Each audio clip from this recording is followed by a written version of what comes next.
Një aksident i trefish ka ndodhur mëngjesin e kësaj të mërkure në Lungomare.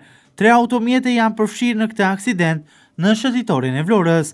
Prej pamjeve, duket se aty janë përfshirë 3 automjetet, një i llojit Opel, një Mazda dhe një Benz, të cilat kanë aksidentuar zinxhir njëra tjetrën.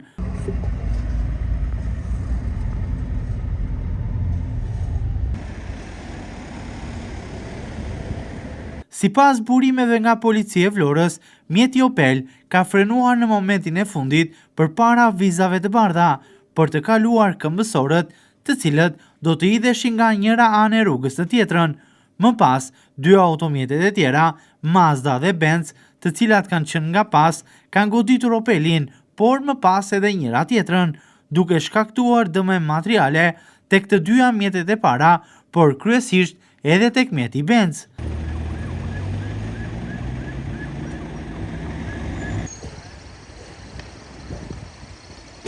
Sipas informacioneve, brenda 2 automjeteve të para ndodheshin turistë me kombësi të huaj, të cilët udhëtonin në grup dhe po kryenin një tur për të vizituar Vlorën në disa pjesë të saj turistike. Si pasojë e këtij aksidenti, është plagosur lehtë pasagjerja, e cila ndodhej në mjetin e dytë të llojit Mazda.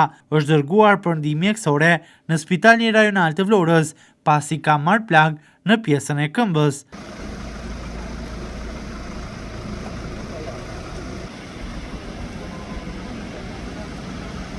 Gjithashtu, ka ndërhyrë edhe policia rrugore, e cila ka bërë të mundur orientimin e qarkullimit rrugor në shëtitore. Për shkak të aksidentit, njëra prej korsive të rrugës ka qenë për shumë minuta e bllokuar. Automjeteve ju është dashur të hipin mbi pjesën e trafikndarses për të shmangur makinat e aksidentuara në mënyrë zinxhir. Pas marrjes së provave në vendin e ngjarjes nga policia e Vlorës, ka nisur edhe pastrimi i segmentit rrugor nga pjesët e dëmtuara të automjeteve, të cilat ishin shpërndar kudo.